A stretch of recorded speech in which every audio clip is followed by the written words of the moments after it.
All right, welcome everybody to an episode of Forging Brains podcast.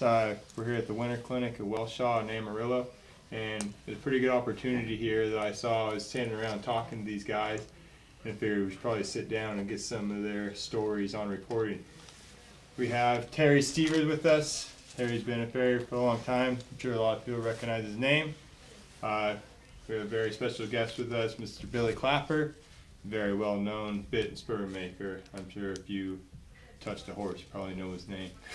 And man, we have Mr. Jim Poor with us. So I think it's going to be a great one. I'm not going to try to be into. I'm just going to let these guys talk, and it'd be cool to get some stories down. So thank you guys for joining us. Cool.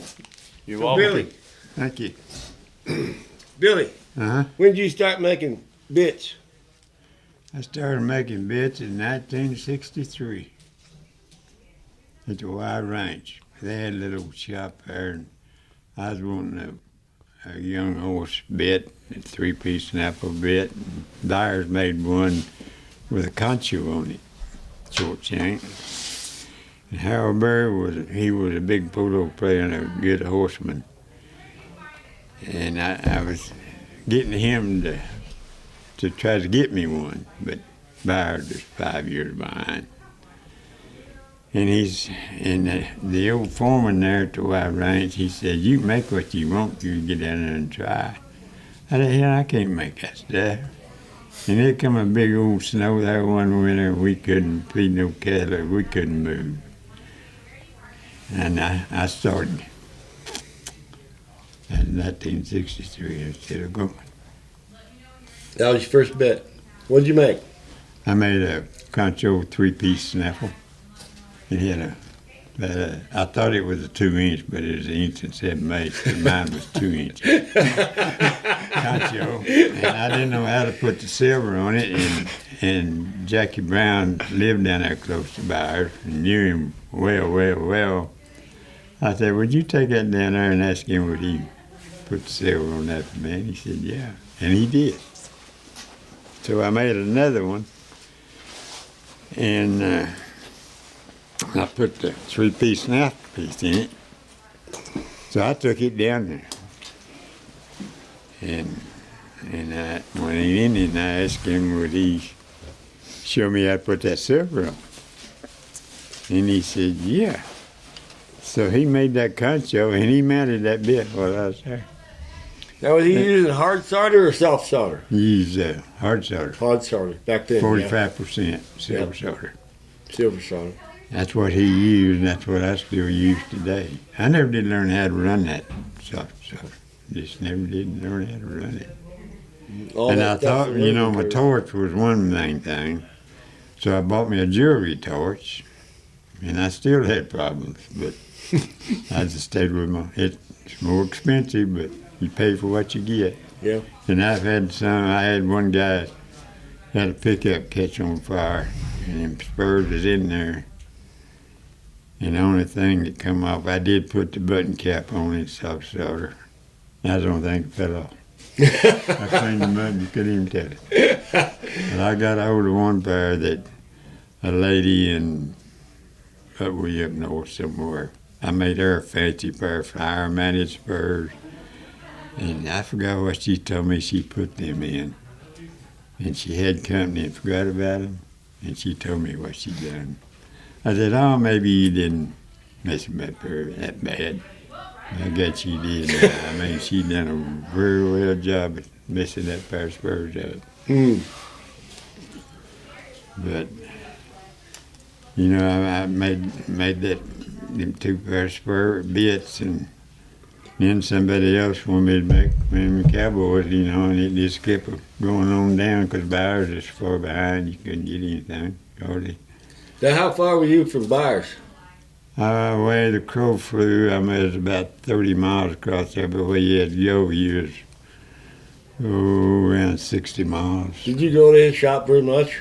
I did after I quit that one. I didn't quit. They fired me.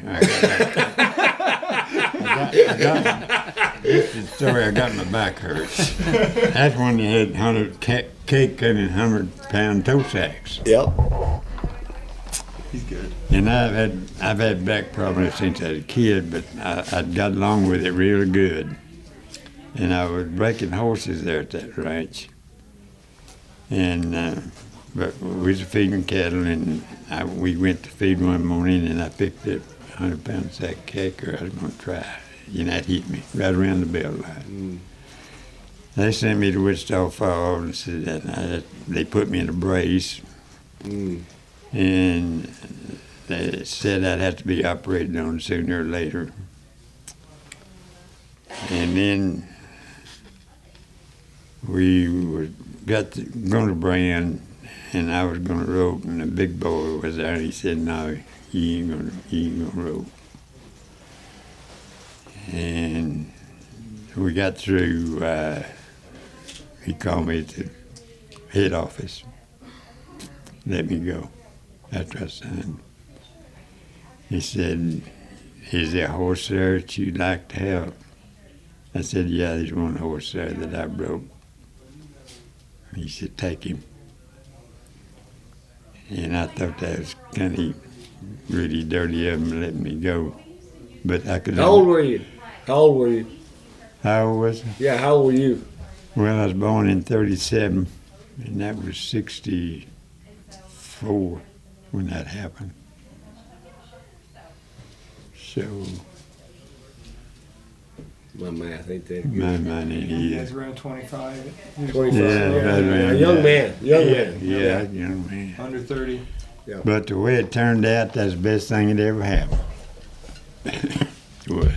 Yeah. I might have been still trying to punch cattle. But I moved down there, so I was working on a ranch, and I didn't live about 5 miles from Adolph. Byard. And he worked at night. Now, what did he do today? Work on a ranch?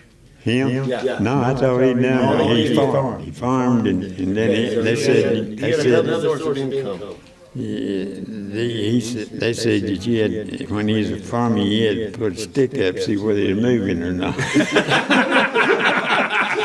And I went down there, after I moved down there, I was down there about a month or two, and I said I'd go see him one night. And I wasn't there very long. He might have smelled the mouse. I'll never know. But I was going to ask him a bunch of questions. But I wasn't there very long, and he said, "So-and-so come by and wanted him to learn me how to do that." And I told him I wasn't running no damn school, so I kept my mouth shut. And I was there 4 years at that ranch. And he'd be working on spurs. While we was talking, I'd be eyeballing them spurs. They got there. I had that figured out. But I never did ask him nothing about bits, and I'd been there one night, and I'd been there about 2 years. He said, "You gonna make some D-rings?" I said, "I don't know how." He said, "Well, Ryan's in Fort Worth sent a guy up here. Wonder if there's anybody else making D-rings." Saddle hardware. Saddle hardware, but jerk rings. And I said, "I don't know how to make it." He said, "Well, you think you'd be interested?" And I said, "Well, yeah, I think I would." He said, "I'll show you how." He did. And he beat out a set, and I took them home, and I finished them, brought them back, and he looked at them and said, "Hell, they look good as mine." He said, "We'll send them down there." He says, "Now, I get $1.75 a piece." I think I asked him 2.5. I did. He took me up and made 100 at a time from about 65 to 74. Never went up on them? Yeah, I had to go up, steel, they didn't do it like it Steel or is. stainless? Stainless steel, everything was stainless. Okay. Right. And I finally had got so many orders that I had to quit making that stuff for him for the saddle shops. And were you welding the rings together with an arc welder? A stainless arc welder? And stick rod. And that's where I messed up. Before I left the ranch, Adolph told me where he got his some supplies in Wichita Falls. There's a big store down there. And then there was another one he told me about, a welding house. And when you welding that stainless, you got to take your time. You think you got a good weld and you beat that flux off. Well, you ain't got much. You got to flux off. When you see, I'd bend them D's and weld them at the top and the middle. So when you bevel that and flatten that up, if it wasn't a good weld, it'd crack. So you'd have to grind that out and re-weld it. But I went to that welding house one time and they just repossessed a brand new Hilliard, I guess you'd call it. Did you preheat any of that? No. But I didn't have enough money to buy it. Didn't know what it was used, that's the guy bought it. But that's where I made a mistake. I could have paid for that in time and grind rocks and welding rods. Sure could have. But. And later on, I bought me one when I got enough money ahead where I could afford to buy one. But I never did really learn how to run They it. would call it a TIG welder. Yeah. Heliarc is a little old term. I wish that. When I started, that was a Heliarc, but now it's a TIG. Yeah. A lot of people would think of a TIG. Yeah. And you know, I got the Polo deal. You know, having to weld the shanks on them, because Byers said he hacksawed a piece of stainless one time, and when you beat the shank out, and then when he went to open them bends out, one of them broke off. So he welded shanks on Polo spur stainless. But that very gag bit, it's a double gag and it's offset, and there's a short and a long, and really, if they got a curve in them, you can't flop them. For the long to be over here and the short over here. Yes, sir. Yep. And there's 16 welds in that one bit. I could pay for that thing in them because I could have it. I didn't stay hooked up with the bit deal like I did the spurs in the Polo deal. But I never did take time to really learn how to run that TIG machine. Yeah. I wished I had it, but Finding somebody to help you and knew what they were doing. Knew what they were doing. Well, back in the day, you know, as far as like when I started shoeing horses through the 60s and whatnot, the things that are available today as far as learning experiences, you could walk in there and watch somebody that's shoeing horses and they just stop and turn around. They visit with you all afternoon. You want to visit until they knew they had to get work done. Yeah, in the same way with it. You know, We live in a pretty cool time right now. There's no reason to be ignorant anymore because you can look up anything. You can find somebody to help you nowadays. It's a different world. And I barely got in on the bottom of you guys' world. and it was tough when I started. It was tough, you know. I think back about the advantages that I had with certain people that I worked with. I was really a blessed guy in a lot of ways compared to a lot of others. Yeah. I did like. And he dealt with the same thing with having one to go to. You know. You know, they copied my work after we got to one of them shows. Sure. Just like these buckles. Yep. I got that die to bend that in that Byers stuff about. But it's a two-piece die. And the bottom, it had a plate on it with 4 pins. But you could take that plate and chalk out how much material it's going to make. And you set it down on there. But you had to eyeball the male part on there. And it had a bow in it, sort of. But when you hit that, you didn't hit it dead center. And sometimes then it would one side kick up quick. Oh, you love to run just old buckles and been trying to get one, and I finally quit trying to do it because I was running too much stuff got high, and so I just give it up. But they copied that, Yeah. and they copied a lot of them bits and spurs after, you know. Well, that's a pretty good place to be. People copying your work. Yeah. I mean, You know, One thing they can't copy though. That's the name on there. Oh, no. They can't copy Jim Polo, they can't go ahead and copy Bill Klapper, they can't copy mine, they can't copy Riley. You know, it's your own signature, and your signature is your reputation. Well, also too, though, I mean, it's hard to say if you walk around. Where are we at? We're at Well shot, and tons of people Texas. here, tons of stuff out there. I mean, there's some copies out there if you walk around and look at it. There's some copies out there, but they're not exactly the same. They're not as well done. No. Because I think us four people sitting in this room right now believe in the trade. Number one. All believe in the trade. Now, horseshoe, blacksmith, horseshoe from hell, bit and spur maker, self-made man, right? And so copying is a flattery of some kind, but if they do it well, it is flattery.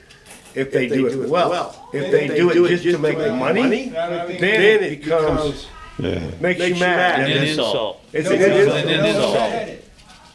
If they give you credit, that goes pretty far, I think. As a young guy doing things, if you help me out a lot, good example. If you show me how to make a hammer, I make a hammer. First thing I tell people is, Jim Ford showed me how to. Yeah, you've always been good about that. I think that's one of the biggest things that anybody that's learned something from somebody, and I've been that way myself.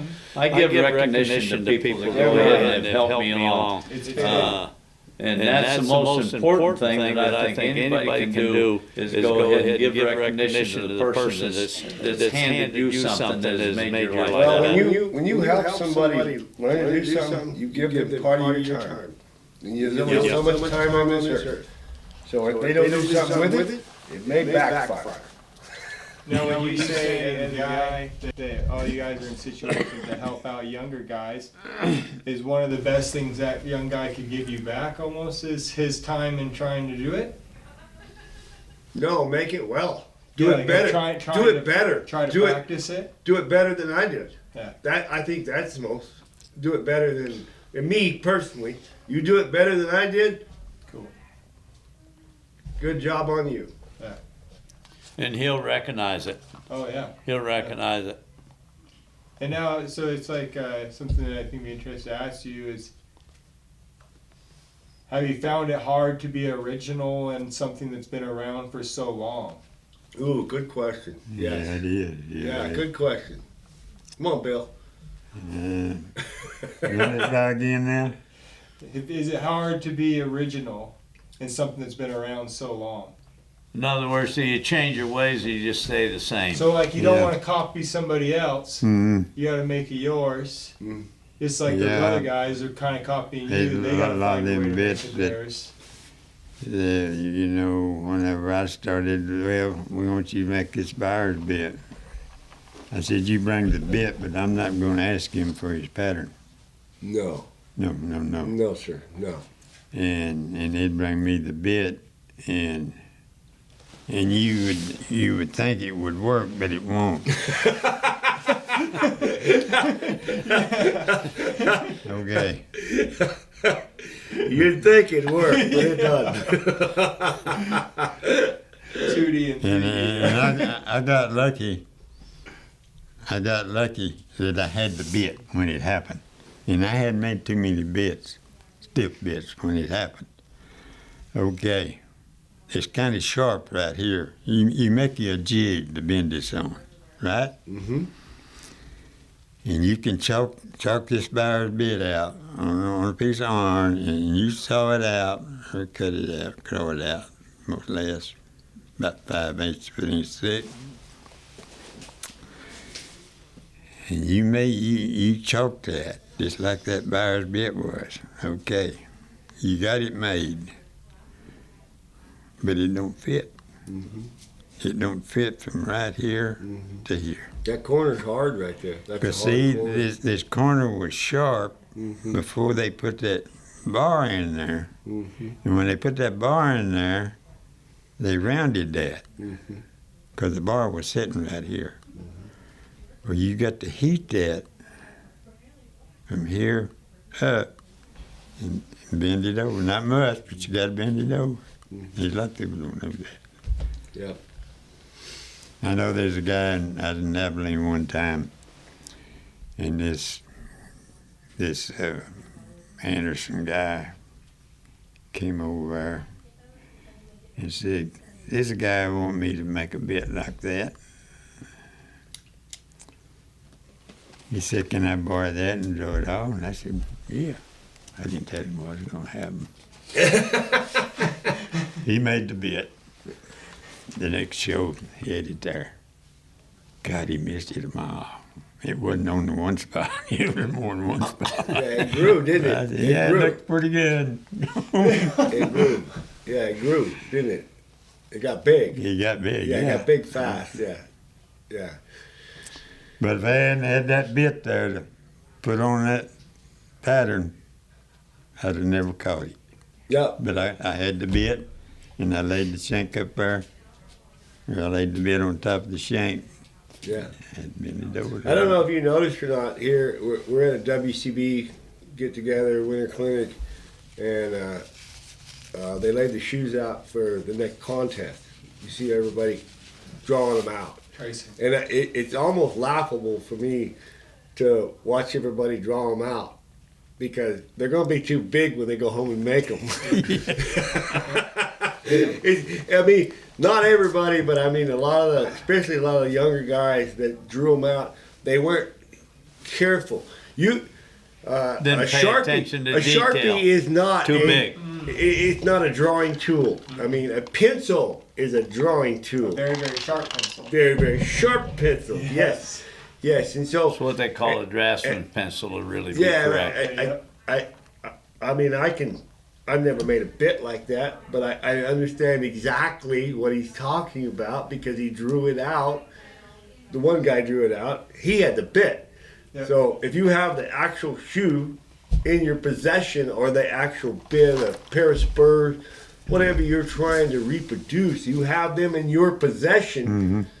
Well, you're an idiot if you don't copy that. Yeah, right, yeah. It may take a few goes Yeah. to make that right. But, I'm gonna bring an example up here. Okay. And it's one of your friends. okay. And he was on the Forge and Fire. His name is Dave Pogmore. And Dave turned around and won the three deal, went all Yep. the way to the top. Yep. And anyway, Dave and I have been friends for a long time. I had a little bit of influence in his early years as far as forging one thing and another. And Dave says, God, he says, it was real easy.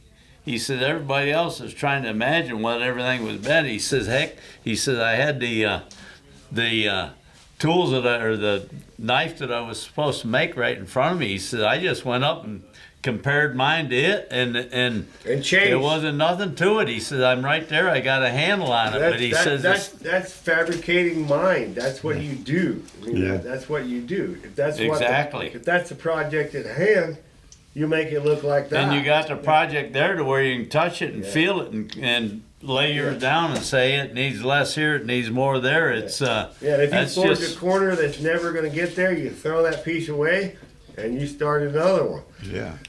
Right? You start another one. Been Like there. you were talking about the buckles. I mean, if you're offset a little bit, throw it away. Yeah. You don't try to fix it because there is no fixing it. It's But not just going think to be about- that buckle. just think about the spurs though that he was talking about before. Just Had a a bucket little full while of them ago. that are off, and he all of a sudden learned how to correct that mistake Yeah. and go ahead and make it work for him. Yes, So sir, it is. sure. that's Absolutely. using some outside the box. Yeah, so Thought for process. people that don't like or might be in the dark, Billy is well known for his one-piece spurs. Well, one of the hardest things your one-piece spur is you gotta cut an even line down that thing to split the bands.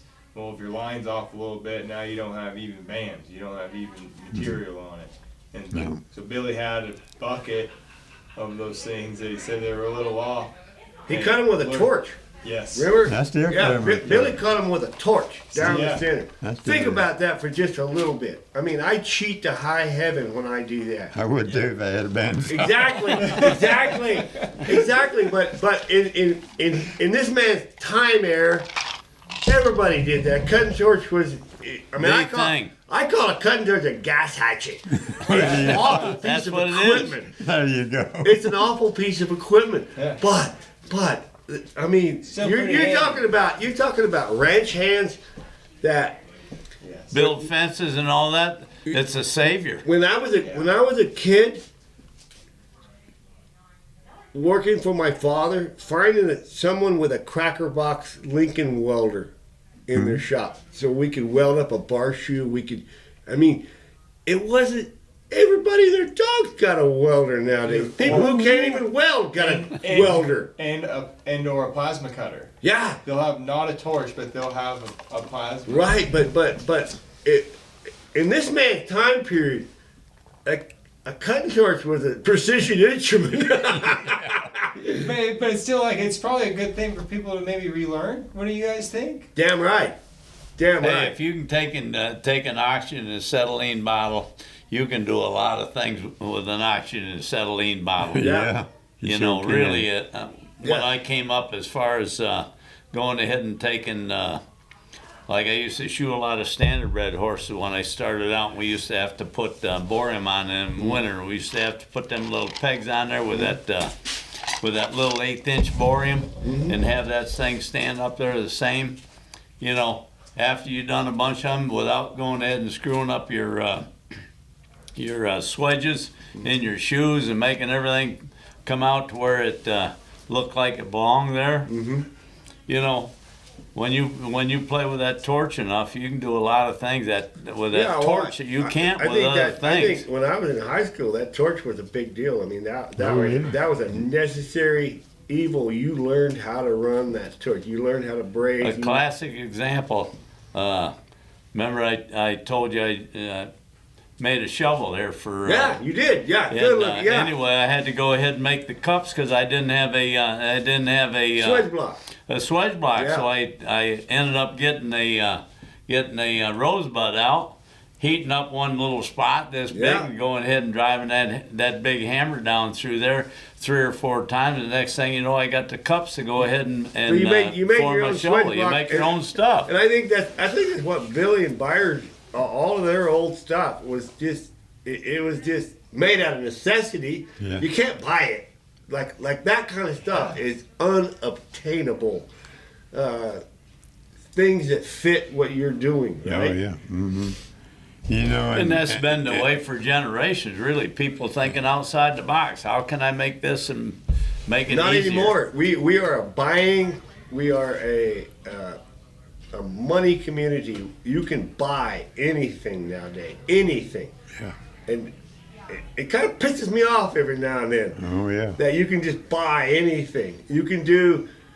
I mean, I don't do this man's work, but I do the kind of work that he did. I do it with sophisticated equipment. I cheat so much in comparison to how this man made a beautiful product Through his hands through his hands. and hand tools. Right. Through his hands. You do see that right now a lot of you talk to guys that are making spurs, and a lot of them just order all of their hardware. Sure. Oh yeah, you can go to a Ben Spur show and get all the parts put a pair together with. Yeah. Yep. Well, what do you got? You don't You got got a cheats. Klapper pair of spurs, I can tell you that. got cheats. They won't hold their value like mine does. Yeah, ain't And no then shit. some. Ain't no shit. I mean, you know, my stuff high, but it holds the value. And then Yeah, some. I'd say. If you And don't it- sell and it it, has- you but it make has money off for- of it. Now, I 40 want to years? tell you one other 40 thing. years? 40 years, or is it 45 years? Do what? How long has it held its value? 45 years? Well, it really started about 15 years ago. And what changed? I'm going to tell you what changed. Okay, you tell. What changed is Billy Klapper stands behind his product, and if you've got a Billy Klapper bit that you've paid X amount of dollars for, he'll buy that bit back from you and make you a profit on it. That's what changed. Most people don't go ahead and make a product and say, hey, I'll buy it back. If you don't like it no more, or you don't want it, or you want to get rid of it, I'll offer you a profit on it and I'll take it back. So if you got somebody that goes ahead and stands behind their product like that, you've got the key #1 man. If it don't work for you, you don't own it. One of the biggest mistakes I ever made in my life. Go ahead. One of the biggest mistakes I ever made in my life, and Billy and I have done a little bit of business over the years, and he had a safe that was full of bits and spurs of people that either sent them back or didn't want them or didn't show up for them, and stuff that he made special, and he made it to hold it back and one thing and another, and he offered me that at a fantastic price, really, when I think back about it. And I was in the position to go ahead and do it, but I was busy in life and this and that and the other thing, like a lot of other people. And anyway, I didn't. And I turned around and said several times to him the same thing. And in the end, though, between me and you, it's probably going to end up down there in Lubbock at the Heritage Museum. And one thing and another, there's going to be way more people to be able to appreciate the art and the fantastic amount of craftsmanship that this man did in things that if you were to be able to have them laid out on this table where we're at and look at them all, at one time, it would blow your mind. Yeah. I mean, no doubt. It's just no doubt about that. Bits and spurs that have got specially work into them that you can't find nowhere today. No, that's one thing I did. If it don't work, you don't own it. Yeah. I stood behind that. That's a man that stands behind his product, and I've known Jim Ford to be the same way. Well, I tell you what, and that's a hammer's one thing, a bit is another, to me. Yeah. Because, you know, I told someone yesterday morning, I'm like, why are there so many bits on the market? Every horse is different. Yeah. Every human being is different. Yeah. There are people in all industries that think that all humans are the same, all horses are the same. That's not true, by no means. What works on one horse will not work on the other horse. That's right. It depends on the man's hands. Feel. But the reason there's so many bits because one will work on one horse for this man. It may work for this other guy, but to be in that business would drive me insane. Yeah. Yeah, it'd be hard. Because it's, you know, they want to order something for this horse. Yeah. I mean, and they're the one that told you what they wanted. Yeah. Now, there's one other aspect out of this that I see, and I don't think a lot of young people see anymore. Of course, the horse training industry has gotten very accelerated as much as sharing the techniques of going ahead and shoeing a horse and the veterinarian end of it or whatever end of the business you're in. But most people, and Billy is a classic example of it, rode horses. He had the feel. He developed the feel. He trained horses. He went through the being a cowboy part and built it on a necessity the same way as I never was going to go ahead and had any plans of being a horseshoer. But I rode and trained, and it was hard to go ahead and end up getting somebody to go ahead and shoe my horse. So the next thing I thought, well, I'm going to incorporate it in my business. And I don't see that today. No, I guarantee you we go outside here, there's very few guys who rode colts for a living. Oh, maybe 10%? Maybe. So the one thing that this little group right here, when I quit my real job, I took colts to ride because Yeah. I thought I was going to starve to death. I didn't know I could make a living shoeing horses. So I took colts to ride. And I learned a shitload riding colts for a living. Mm-hmm. You know, about different things, about people, about horses, about, you know, I rode colts my whole life as a kid with my dad, but on your own is a completely different deal. Completely. You have to answer the customer then. So growing up as a kid, now I'm in charge. Now I have to answer the questions. So it's a whole lot different riding colts. Yeah, just like whenever I was cowboying, you know, I got to making them bits and the spurs, the bits started out, and I was getting so far behind I was cowboying that it rocked along there for about 2 years. And I seen that my orders was backing up on me so far that I'm going to give one of these dudes up. Right. So I put the pencil to it. I may work a little harder, but work never did bother me much. No. Thank God. That's why you're the man you are. And, Work didn't bother you. I told my wife, I said, I'm going to quit the ranch. I wouldn't make them at $250 a month. But did y'all Think quit about that horses, for a Bill? minute, audience. Did y'all quit horses? $250 a month. Did Bill? Here's another aspect of that. Did you quit horses though? You and your wife still showed horses. You went ahead and circulated amongst all that. She You rode done horses, roping, and you I done rode horses, and we rode horses. We got married in '73, and we quit riding in 2003, I think. So And one I hand bu- wash the other. Still, it's in your heart, and you love that part of it. Yes, and she liked to hunt. We hunted together. We done everything together. She was a good woman. Roberta was a beautiful lady. Beautiful lady. But you know, I thought, well, you know, I'm gonna give it a whirl. If it don't work, well, I'll do something else. I may go back to punching gals or whatever, but I'm gonna give it a whirl. And I came within one day since I started full time in 1968, 1st of March, and now it's 23. I came within one day of catching up. Wow. One day. One day.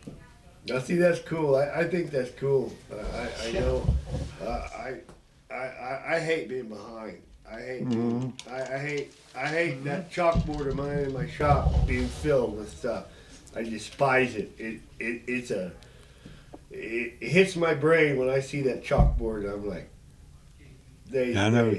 The day you walk into that chalkboard and it ain't up there, though, that'll really hit your mind a whole lot different. That will knock you down. Well, Terry, I've been lucky. That chalkboard's never empty. You made your own luck. No, I've been very Just like lucky. I've done. Yeah. But that chalkboard bothers me, you know. And there's some stuff on there that's going to take some time to make, and maybe it's not my cup of tea. Maybe it's not something I really like to do. You're thinking about it, though, aren't you? I'm thinking about it every time I walk in that shop and I see that chalkboard. I'm like, how are you going to do that? When are you going to do that? One day, though, you'll be thinking about it, and all of a sudden, today is a day. Yeah, The good Lord is going to go ahead and strike some- you with a situation to say, Yeah, you know there's what? oddball That's stuff my up there, challenge for today. And one day, and it had happened before, one day I'll walk in there and I go, I don't know how to do that. Or I'll be sitting in the hot tub in the morning and I'm like, I'm going to go make that today. Yeah. Because now I know how to do it. Now I know how I'm going to attack that project. Oh, yeah. And yeah, so I'm just, I'm so spoiled in compared to these guys. I mean, I lived in the era to where it was just becoming, people would teach you stuff, just barely. You know, my father was just always so surprised that people taught me stuff for free. And so I'm right on that edge. You guys were, prior to that, you lived through the, as far as I'm concerned. Well, we went ahead and went through an era that apprenticeships wasn't somebody that you paid to go ahead and apprentice with you. Apprenticeships were something. Yeah, Something that was an honor to be able to have. No and shit. And You if got you, to work if with that you guy, went you in worked- to work for him, you done it for nothing, and was damn proud to get because it. you did it for the knowledge that the guy would teach you. And for the love. Yeah, it's like people want you to hire some help. I said, no, it'll show up in your work. It will. On my, what am I doing? It'll show up in your work. And you got to have insurance and all that. And I said, I'm a one-man deal, and that's the way it's going to be from now on. I ain't going to mess with somebody else. Mm-mm. You know, I hate to be that way, but, you know, there's a lot of people want me to learn them how to do it, but I really didn't have time to do it. But I'm like you know, I got so far behind, it used to really bother me. Yeah. But it don't bother me. I got in a shape that. So don't I would. bother me like I it used to. mean, just me being me. I'm curious to see how long and distinguished this man's list is, and if the audience out there, if you're on that list, I wonder where you're at. We're sitting up. I've had that to happen more. Right? I mean, where are you at on this list? You know, and I've been to this man's shop a couple of times. Probably the highlights of my life.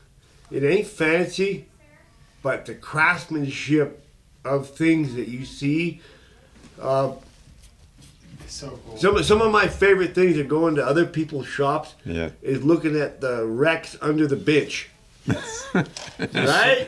The stalagmites.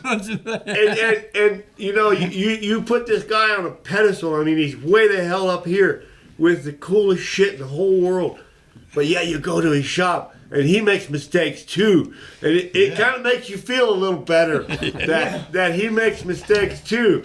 And Oh yeah. but he won't allow the mistake to go on is the ticket. That's why he is who he is, because he's like, it ain't good enough for me, it ain't good enough for anybody else. And he throws it in the corner. Pick it up and do it over. Do it over. So people think he just knocks out a pair of bits or he just knocks out a pair of spurs. Well, that may have been the third go at that particular Pattern. pattern. Yeah, Pattern, because he hadn't made that pattern in 3 years. So And here we bring up the word pattern. And the first thing you think about when you start trying to go ahead and instill something into somebody's head about horseshoeing is patterns. Yep. Patterns. What did we see last night at the auction? We saw the guy turn around and bring a whole stack of patterns up there. And what did those patterns turn around and bring for money? Darn near $1,000. It did bring $1,000, right? And guys were blessed to go ahead and buy that pattern. When you can teach yourself patterns, that's the most important thing that George Fitzgerald ever taught me, was about patterns. Patterns. Well, okay, so That's what horses' feet are all about, is pattern. That's what Billy Klapper's bits are about, patterns. So cool, pattern, horseshoeing. Guys would bring me shoes at a handmade clinic. We're making handmade shoes. We're making plan stamp shoes. We're making folded shoes, whatever, just plain shoes. And a guy would bring me a shoe to look at it, and I go, how do you shoe horses? He said, well, I use keg shoes right now. I said, do you ever beat the shit out of a keg shoe, make it look like this, and nail it on a horse? Right? So you already, I mean, you don't even have a decent keg shoe pattern here. No. Pattern. I mean, we don't have a horse, so we don't have something to fit it to. But I'm like, you would never beat the shit out of a keg shoe and make it look like this. Exactly. Why would you think you're done now? The pattern's in the bottom of your foot. Yeah, but I'm just saying, making shoes, it needs to be at least as good as a keg shoe. Yeah. Period. Do you think a lot of people get, and I bet it happens in the bit and spur world too, is they get so drunk with the process that they forget about the horse? Ooh, I don't know. Well, Because I bet there's a lot of people. let's ask these two guys. He's talking about that's a patterns big- now. I had two guys, and I took a liking to both of them. The only reason it happened this way. But the first one, he never rode a horse. Mm. Well, he used to be a mechanic. He was good at anything. He could wire you a house. He could build you a race car engine. Or he could do any goddamn thing and do it right. And build, like in belt sanders, he could build you a belt sander that looked like come out of the damn factory. Yep. He said, well, so-and-so ordered the bit. I need the pattern. Just like that. Mm. I said, and I really liked him or it wouldn't have happened. Because he helped me. I helped him. Okay. That's the way I looked at it. Fair deal. Fair deal, yeah. And if I needed something that I couldn't find, and he'd get on the goddamn computer, if it could be found, he'd find it. Yep. Good And friend. all he'd say, you got a pattern from so-and-so? I said, yeah. He said, I need it. I said, I'll send it to you.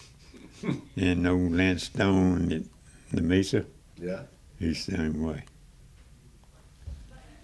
But I like Lance.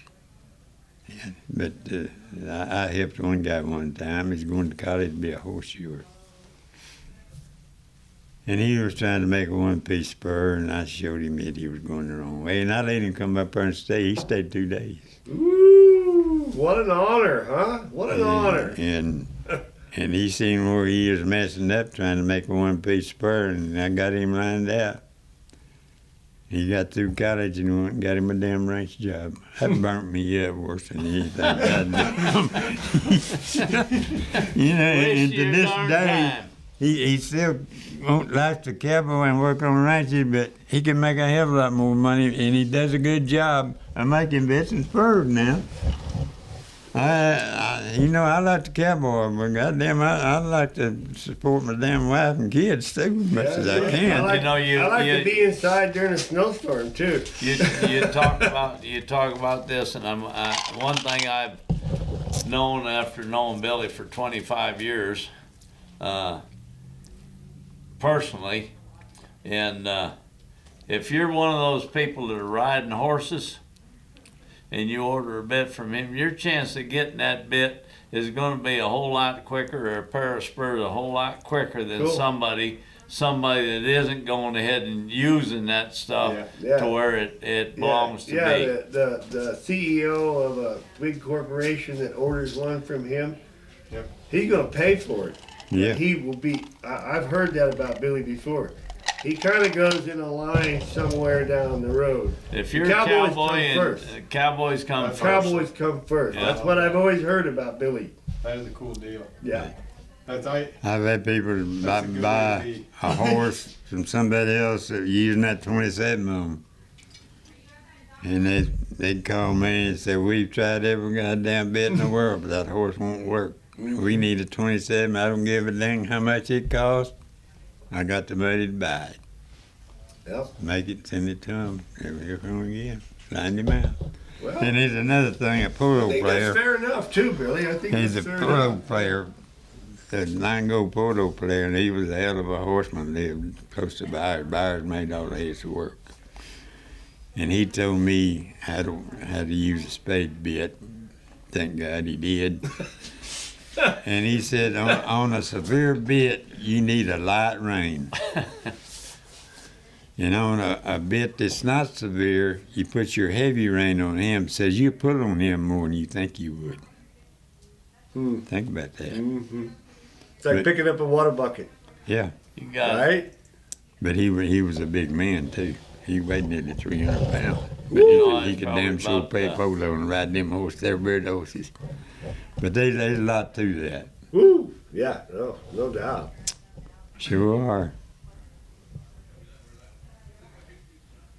Huh. Yeah, Don Dodge, he wanted me to lighten the 27 bit up, and I told him that, give me the time to think about this, and I'll work on it, and I'll make it what I think will work. And bend it on the same shanks, mouthpiece the same, but to lighten it up, I use a 5/8 bar and tapered in the middle on a 27.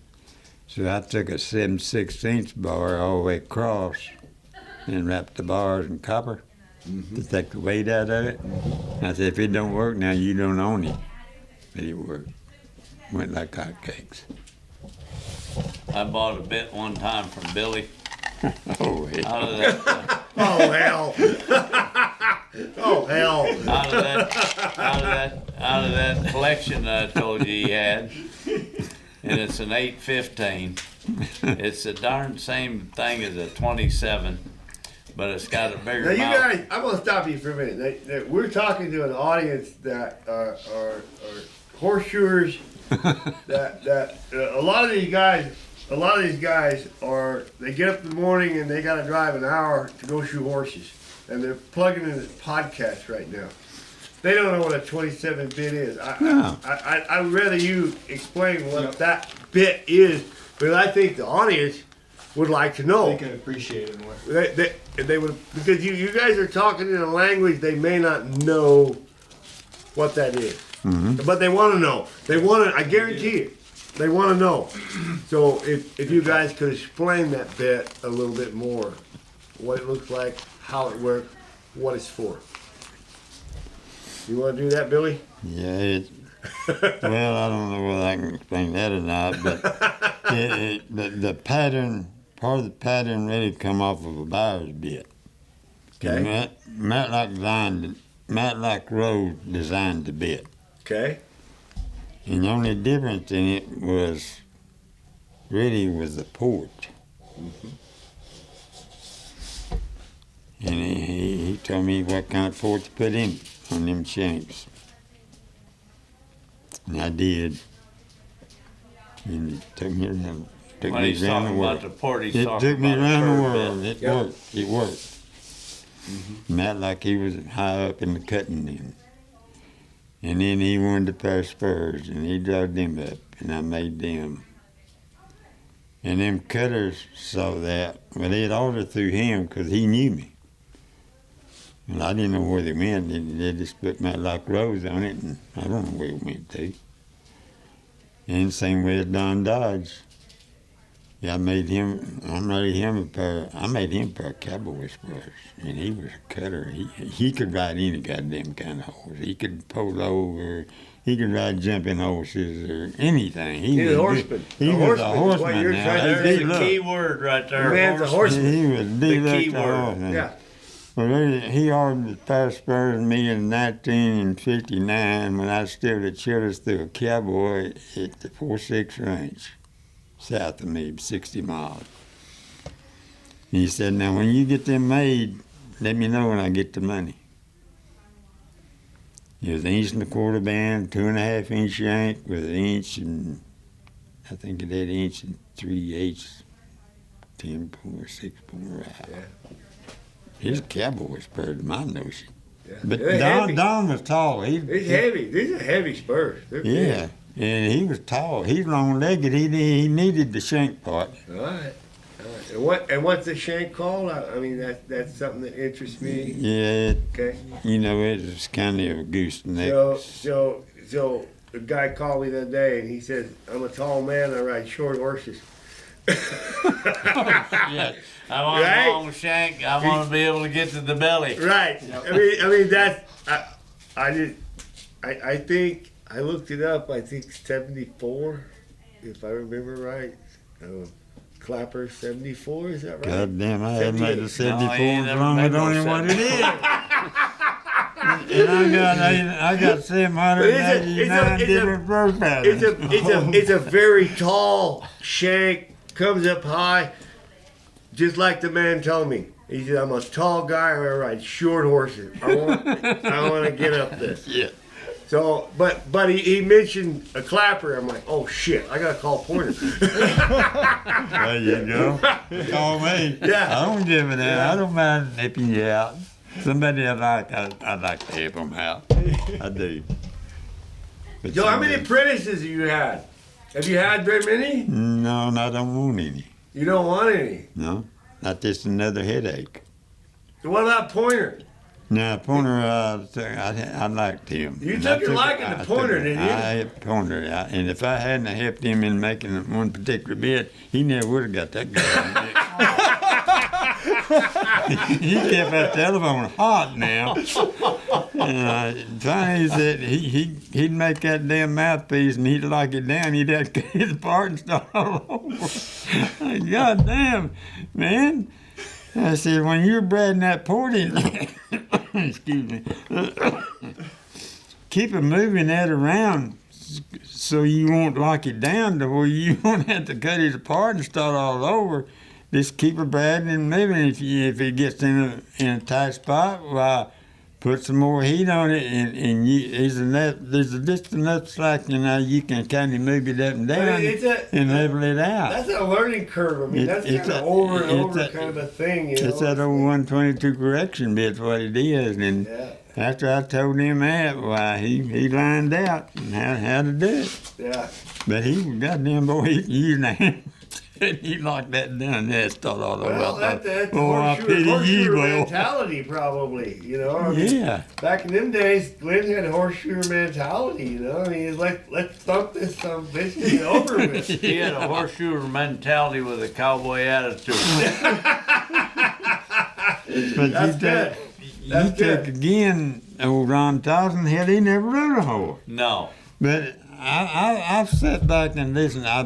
I'd visit with him up there in Resellers, anywhere he was at as I was. I'd just be wandering around, goddamn, having fun visiting, And then somebody'd ask him this, and he'd go tell him about that. And I thought, man, you ain't never goddamn rode a horse. You don't know whether that some bitch works or not. But, I got thinking about him, and he learned how to tig well. Mm-hmm.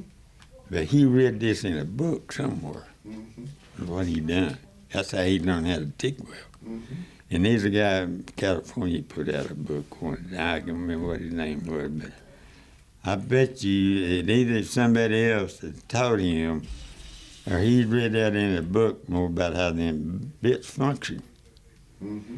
And he was down there at Wichita Falls one time, and a friend of mine was ordering a bit from him. His buyer's bit, and he got it off. He got it dug off. And I said, Ron, that ain't going to work. That old boy was ordering the bit, looked at me, and he said, by God, I don't want it if it ain't going to work. Ron knew what I was talking about. He knew when he got it off that he's going to have to bend this back to make it work. I told that guy I knew him well. I said, no, I was a bullshitting him. He knows what to do to that to make it work.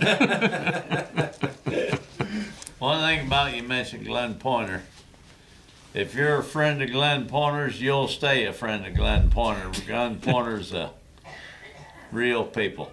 Yeah. I liked his daddy. Yeah. His daddy what got me making spurs.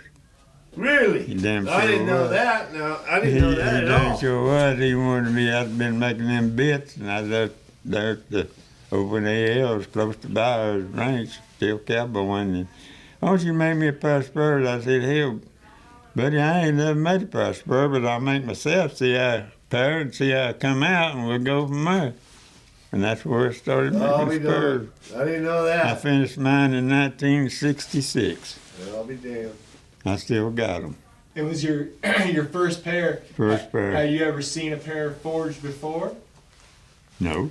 or just had an idea? I had an idea how it was done. Yep. Because I was going down ADOS, but I wasn't asking me no damn question, but I was figuring it out. Yeah. How he done that. But the man was nice enough to let you hang out in the shop. Yeah, he You was. weren't allowed to ask questions. I bet he, that goddamn, here he comes. I bet he thought I would quit coming down. I was down there 4 years, 3 years. But after I got the radio going and people were visiting, I just thought, goddamn, I bet Byers thought I wish the hell he'd stay away from here. But he didn't say nothing. But after he told me he wasn't running no goddamn school, I didn't say nothing. Well, let me ask you something, Jim. What? Are you a visual person? What do you mean visual? When I mean visual, Yeah, I can't can read you or go write. ahead and read a book? Can you go ahead No. and can you go ahead and listen to somebody talk and, No. and be able to duplicate what they say? But if you go ahead and see it visually, can you go ahead and Yeah. have the idea where you're going to I'm a go visual from there learner, with it? yeah. I can't. the modern day stuff, like I've kind of taken up pocket knife making, right? So I've bought some videos and stuff, and it's difficult because my memory is not very long, and so a book, I like books, so I used to learn by books, educational books, not reading, pictures. Yeah. Picture books, like cartoons. Like picture you used to books. get when you was a little kid. Yeah, and so, but when I would forget what the guy did before a book, all you gotta do is turn the page back and go, oh yeah, I should have drilled a 5/32 hole right there. Mm-hmm. But in a video, I have to go back in there and set it that stinking computer and backwind it to that part right there. Yep. And I'm pissed at that to no end. I just want a book with pictures. Mm-hmm. So let me ask you another question. We watched several horseshoers show how they make horseshoes out there today and do certain forge work. Yep. What advantage do you think it is if you can go ahead and take those tapes that we turned around and watched? When you watch that on a full speed tape, things happen so fast you really don't see where the blows happen. If we go ahead, we can go ahead and cut that in half and slow all that stuff down in slow motion to where you see the blows and see the see the maneuvers. And here's what brings this to my mind. Roy Bloom, we was talking about Roy Bloom earlier today, and Roy Bloom does a deal with FPD. lead. Lead, yeah. With lead. Yeah. And he goes ahead and can slow that hammer down, and you can watch that lead explode in different shapes, and you can go ahead and see what actually happens to it. And the amount of education that comes through slow motion is absolutely phenomenal. It's like going ahead and we watch a football game or a basketball game or any of those kind of games, and all of a sudden they turn around, they do a replay, and they throw it into slow motion. And that pitch that you didn't see go a certain way, and all of a sudden you're able to watch it just move. Yeah. Or you see the guy that just caught the football that drags his toes across. Exactly. You know, I mean, they're professionals. Think about the advantages. Think about the advantages that you would have, and we would have, all of us would have, if we were to go ahead and start making these videos to where they can be slowed down. Oh no, I'm sorry. I'm a. One reason why I show up to this kind of stuff is because people, if Riley and I have a conversation over here in the corner about how to make something, for some reason I retain that. Yeah. I'm not sure why that is. And it may be just become a dumbass, but I don't know why. And so, like, watching Dylan a while ago, there was some stuff that he said that I'll probably retain all the way home because it's part of my learning curve, and he sparked a little different thought pattern. Yep. And that's something I'll probably retain. It's something that I'm not going to tell you, but it's something that's in here right now that I'm going to go home and do. Because But what if you would have heard it on just a video? no, I don't think mean, it works that way. I don't mean to hear it on the video. What I'm saying is you can see it. Yeah. You can actually see. You can actually see the opposite and equal reaction go Sure, ahead. you can see whether the hammer is pulling, whether the it's hammer pushing, is pushing, whether it's hammer's going sideways. Exactly. Correct. Yes, I totally agree with that type of stuff. Whereas when you watch it, bing, bing, bing, so it's fast. like It's so fast. it's so fast. I mean, it's lightning fast, really, when you come right down to it. Yeah. Well, I'm sure most, like, all of us have ran a power hammer, gone from hand hammers to a power hammer. Oh yeah. How much you learn watching the power hammer because something actually happens. And then you move from a power hammer to a press, Yep. Yeah. and now all of a sudden, wow. Wow. Watch the steel go cold.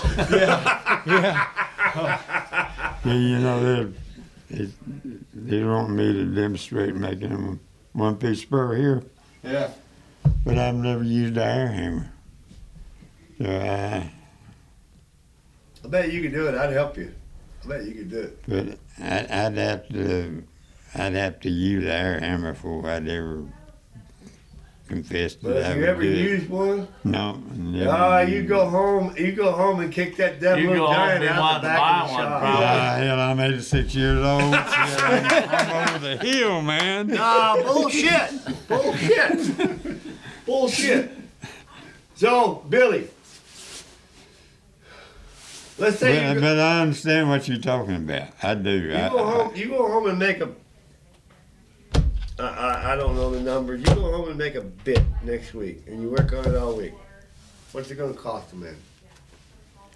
Well, it depends on the mounting. On regular, what I call strap mounting, it costs you $2,500, Cool.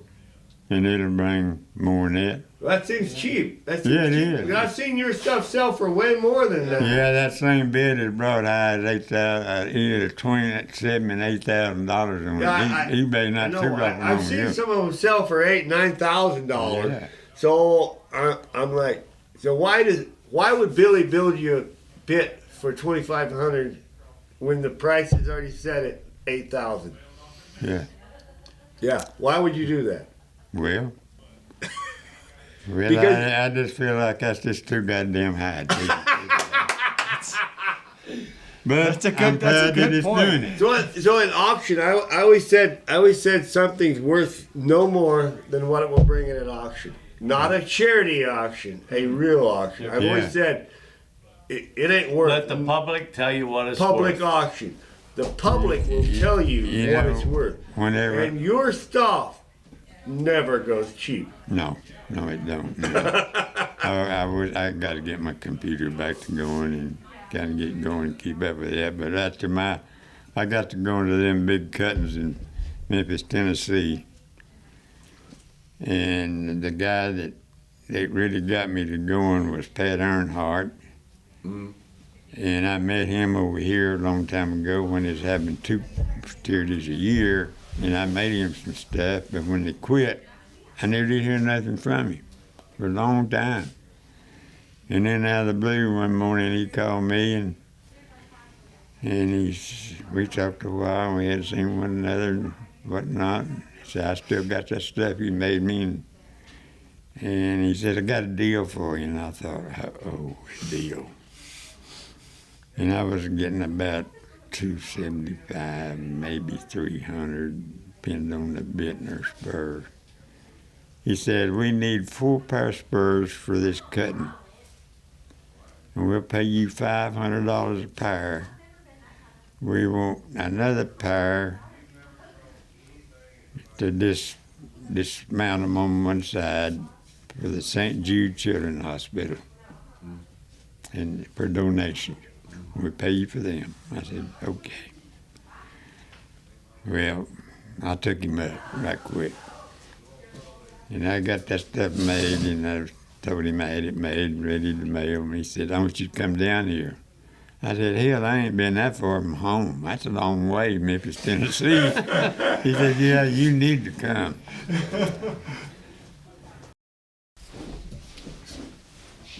Good to have these stories out there so people can hear them. You know what, Riley? Our whole life has been a story. Yeah, Your life is a it story. is. Yeah, and And- there's so many times people have such interesting stories and they never get told or written down, you know, No. and so it just then it goes away. Like, No, I've had a lot of stories in books, but yeah, 1972, It's like pictures, you know. Pictures are a story worth thousands of They are. words. when it You know? happened in 1971, the Western Horseman magazine guy Yep. came by, Yep. and I knew him, got to know him, and his wife rode, and I made him some spurs and bits, and then he done that article on me, but he didn't put it in there like I told him. oh yeah, And he had that on recorder, you know. I don't know why he didn't, but they didn't word it right. But I didn't. I just let it ride, and that helped me a bunch right there, you know. And then Tom, Dick, and Harry. I've had a lot of people interview me, but That was a good deal, and it's hasn't happened too much in our horseshoeing trade, really. Right oh now. yeah. Getting a lot of stories down. So why do you think you were so successful, Billy? There was a Why? yeah. I mean, you are a very successful man. You're a very sought after artist. Why do you think There's that? a lot of you out there's a lot of other bit and spur makers. Oh yeah, out there. there's a lot of guys out there, Yeah. but Billy, in my opinion, Yeah, it's not like it's a rare Well, yeah. market. he's up here. Yeah, oh yeah. I think it's because I worked hard at it, Yeah. and I still stay Oh. with the old program. Oh. I don't use a water jet machine, and Yeah. I don't use a plaza cutter, or I don't Yeah. use all that stuff. I Yeah. still make it the old So way. you think integrity comes into that process? I think. I mean, I've known you for a long time. Yeah. And not well, but I've known you for a long time. And integrity is the first thing I think of. It's up here. Yeah. Klapper is. You know, it took me a long time to get there, but when it did, it took off. Oh, I don't And know. then it's all cause of this one guy wanted me to come to Memphis, Tennessee. I told my wife, I said, we're going to go to Memphis. I said, first, the main reason is I'm going to meet people down there, them big cutters, Got money. they got money, and they're ordering through Matlock Rose, Yeah, and they'll come be ordering through me. that's right. They needed. I meet them, and I know They who needed they to know are. Billy. And that first pair of spurs brought $5,000. I don't know if you got this on or not. Yeah, no, we're going. Yeah, you're It going. brought for sure. 5,000. Well, He's hell, always going. that was a lot of money then. and What year was that? $5,000 pair of spurs. Oh, it'd been in probably mid 90s or Yeah. right in there. Yeah, they're Okay, that was a per 78 spur. And oh, good job. and Harry. Can't take him anywhere. so the next year he said, we want you back. He said, we want you to make a bit. So I made a 27 bit. I thought, you know, I think them spurs are going to bring more than this bit. But I was wrong. The bit brought 7,500. Woo! The next year, I made a pair of spurs that brought 12,500. The next year, I made a bit and it brought 15,000. And the next year, I just leveled out on spurs. It was bringing 20,000. Ooh. One guy was buying them all. Ooh. Sure did. But you got to have two guys to bid on them, though. So that's not just one guy offering you The last $20,000. auction- There's another guy who wants them too. Yeah. The last auction he had, listen to this. The guy drank, I mean, I think his wife was drinking too, but he went to the bar. Well, she's still up there. And come to find out they're bidding on one another. Oh! They were bidding against each other. They were, Yeah. So the husband and the wife, the husband and the wife were bidding against each other. And that so Joe good. was. Holy They shit! brought Now that's 20,000. now that's when you got enough money. You got enough money. And that guy Did was buying sales did sales pick way up after that first Yeah. year going to that cutting show? Yeah, it sure did, yeah.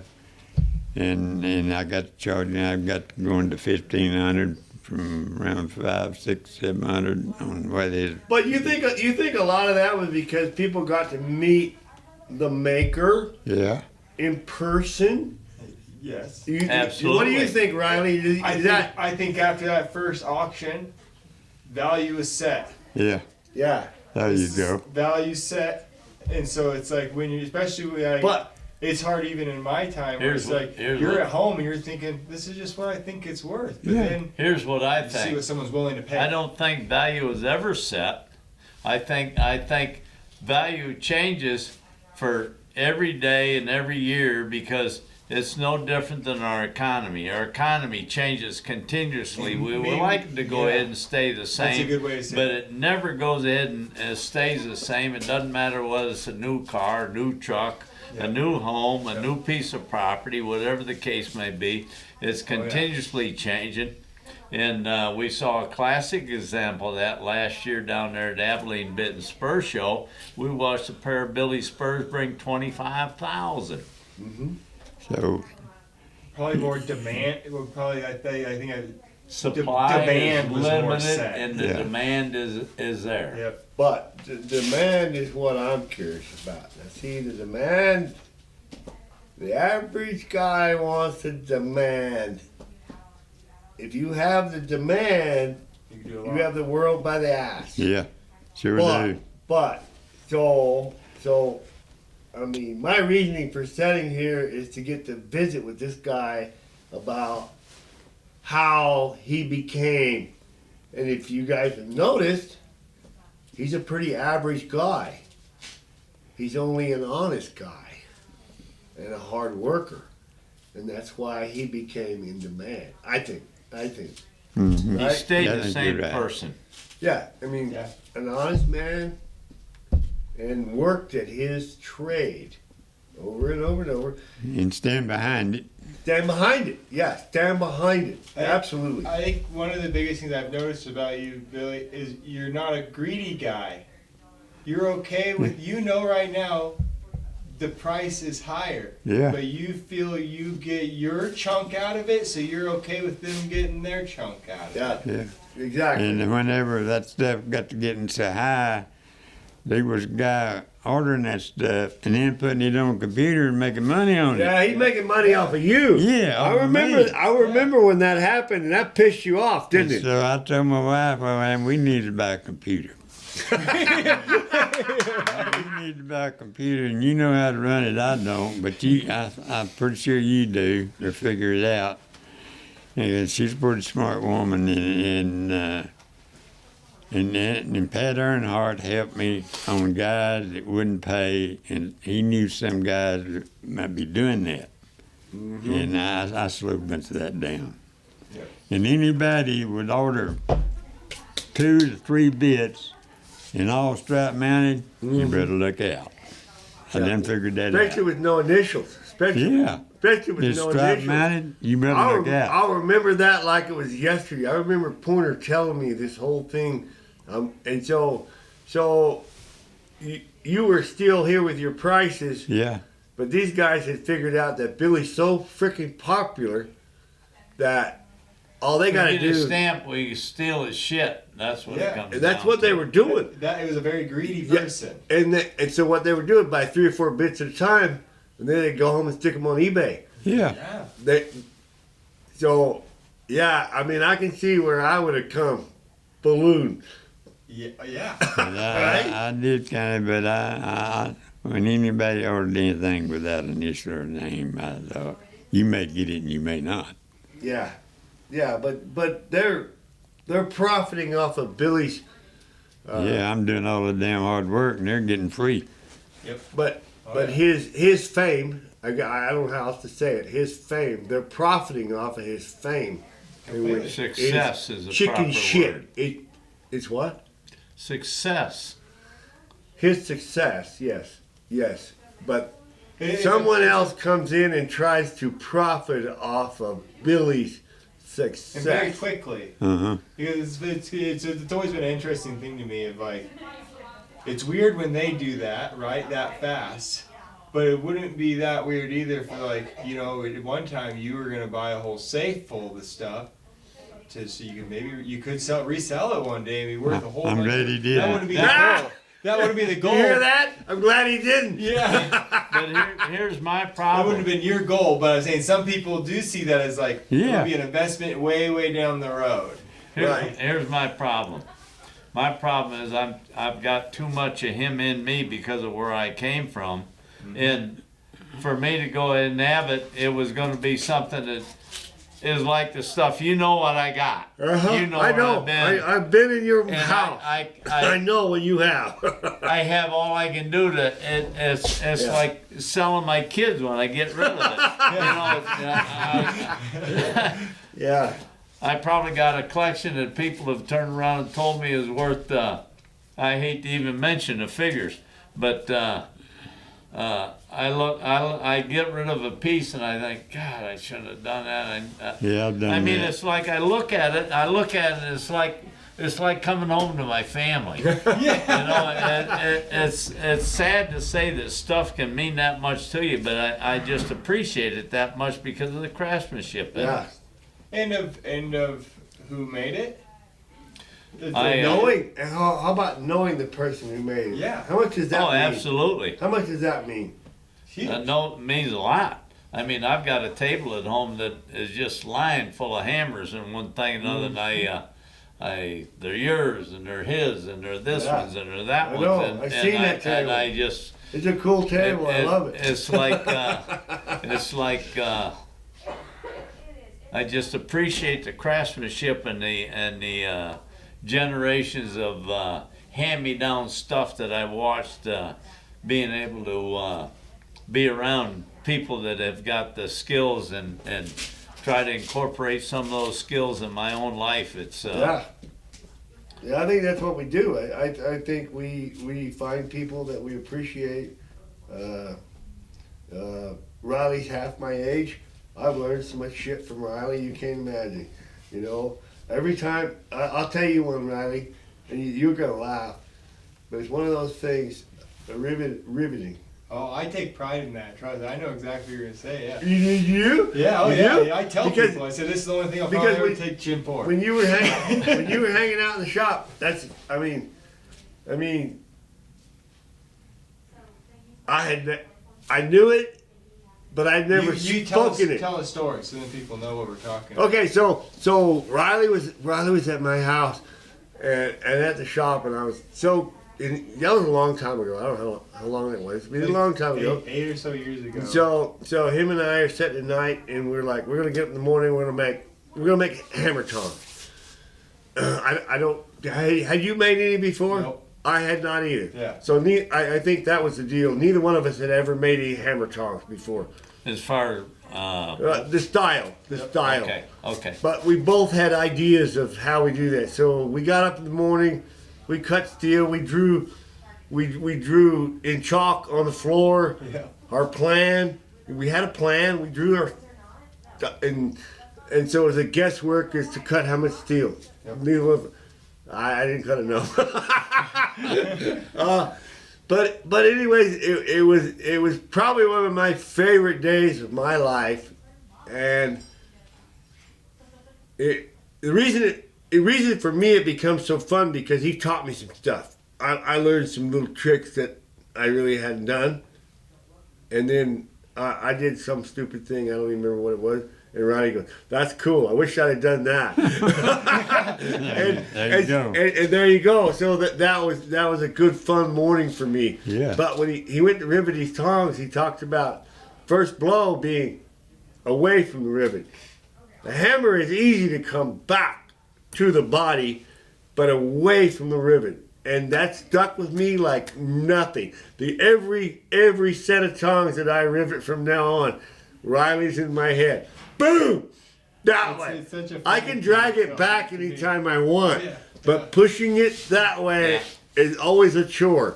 So I've just fought that my whole life. I've just fought that, and the rivets come out good, but it's always a like shit. Push it, right? And Ronnie said, shove it away from you to start with, and then it's naturally going to come back to you. I'm like, fuck, why didn't I think of that? I mean, 30 years of this shit, and I haven't thought of that on my own? So anyways, that's one of those days in my life that I will never forget, is making a pair of tongs with Riley. Change your mythology. Yeah. I mean, it's just like, how can I do this so long and be so damn stupid?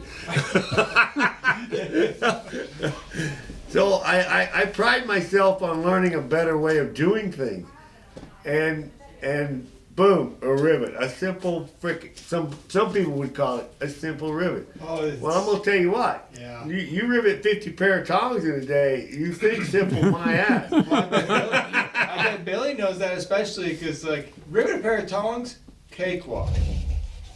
Brad the inside of a pair of staples, not very easy. Ooh, there you Yeah. go, Billy. Let's go. Let's get on the Like how inside. many- Let's get on the inside of a pair of spurs. You want Inside a to? pair of spurs and pretty close to the end of them. Yeah. Yeah, I got the Brad that steeple in Yeah. cold. But it wasn't an A1 job, but I got by with it. And then I thought, get a torch, heat that steeple, and then braid it in. Well, that's what I do today now. But I figured that out a long time ago. It looked better. So now, would you So- bevel? Would you? I'm just curiosity for my own, not for the audience. I don't give a shit about you guys, by the way. For my own. Now, would you countersink the inside? We gonna shut the camera off? You don't wanna share this or what? Oh, I don't care. They can come along with me. I don't Okay, give a shit. all right. This is a question This is for the perfect. man, This is good. for me, Yeah. right? I countersink the inside, Yeah. and I had a guy that made bits and spurs. More spurs, I think he did bits anyway. So I don't know how you bred that on the inside. And I said, well, there's a way. He said, yeah, I know there's got to be because you can do it. And I said, yeah, that's the way I've been doing it ever since I started. I mean, since I started learning how to put heat on that and bred that in, it was easier and then do a smoother job. Mm-hmm. And so that's the way I do it. So now, what would you what kind of jig would you put the steeple in? Right, Riley, are you with me? Yeah, I am. Are you with me on these Yeah. questions? Okay. I All got right, you. cool. I got you. I know. see, we I think that's cool. I hope We were the talking audience. about price of the bits here a little bit ago. Where are we going with a staple? Yeah, but where are we going with the staple? We have the man sitting right here. Yep. I mean, the man. Yep. Why not ask him that? What do they talk about out there all day long? Basics, right? Yeah. Basics, horseshoeing. I'm We right. got the man that if you don't have the basics, you're gonna suck at being a spur maker. I'm going to charge you for this now. I got money. You Here. share yours, Billy, and maybe he'll Billy, share his. there. That's what you want. Okay. Like, Billy, I'll send you a sweet little hammer for those staples. I got lucky, really. Okay, all right, let's go. This is And good I shit could- here, I could have guys. figured it out, but this here was already figured out. Okay. When I bought the buyer stuff, I got the die. Ooh. You know what he done? He took a piece of iron about that wide and about that long. Okay. And the back of it had a flyer embedded in it. A flyer. I thought, wonder where the rest of that is. Anyway, get back to my deal. And he had two of them. And he took a piece of, I guess, a hard rod, and he heated that, and he drove that down in there. He made a little, Okay. Yep. so that's what Yeah. I used. Yep. That's what I used. I set that in that, Same thing today for buyers. yeah. Holy shit. Is it resting full? Is the staple fully rested in the die? Or The is back any- of it, yeah, the back of it is. Hanger's It's not not on ver- them. it's So not I would very say deep. no side, no part of the spurs touch. Like No, the no, band's no, not touching. no. Yeah, so Okay. so guys in the audience that maybe hadn't made a pair of spurs, so Yeah. I think I know the answer, but I want to reiterate. So, but the hangers are not on yet. No. All right. A lot of the guys today, it's all the Yeah, hangers. I'll do that once, but Well, you talk I about don't going ask back no and forth. questions about that, but you talked about going back and forth with the video. I watched Billy's video about 4 to 5 times through by itself. And then when I started the spurs, I'd start one step and I'd go out there and do that step. Yeah. And then I'd come back through. Watch the video again. So I didn't make those mistakes. Because I Right. did put the hanger on one time and that just ruined it. Yeah, I can see that. Yeah. And boy, you done screwed up there. Oh, I'm like, man, I can't get a drill inside the band. Only way you gonna do that is you weld that in there. You pretty much, You take you pretty none of much the bead beat in that there. shit Yep. together, Spit it man. out. Yeah. Oh, yeah, you're like, well, Yeah. that doesn't Yeah. hang very well now. I've heard people doing that, and I thought, well, I don't know how you do it, but I know what I got. I'd do it. If I put the hanger on, I damn sure wouldn't brad it. I'd weld that sucker. Yeah. So how do you make the hangers? So the hangers will come next, right? Yeah, the hanger. Well, I figured out how long to take it, and I'd put that. How long? I said I hadn't measured it. I don't remember how long it 3 was.3/4, something like Yeah, that. something like that. No, it wouldn't be 5 anyway. No, it ain't 5 inches. I No, it's can three. tell you. I- 3 I- 3/4, I think. Yeah. For It's when the I was same. younger, I could put that hanger, part of it in a vise, and I could bend it double. And You then just bend a 90? Just bend a 90? yeah, on- just bend it over. Okay. It's just Yep. press, you know. Yep. And then I would take me a 3/16 rod, and I made me a die. I took a piece of iron, just 5/8 of an inch wide, and I sloped that dude. But I didn't make it sharp, real sharp. It's kind of sharp, but Rounded. it's rounded. And I had a vise at that time that I could put that up again there, and I could take this bar that I made, and he would wrap that around there. So I'd done it for a long time. Make that hanger. But now, when I was going to the metal, the spur makers got to go in the school up here in Amarillo. I made me a die. But it wouldn't pull that back in there. It didn't shove it back around. It didn't shove it back around 3/16 sharp. rod, but good. it helped the process. Yeah. Yeah.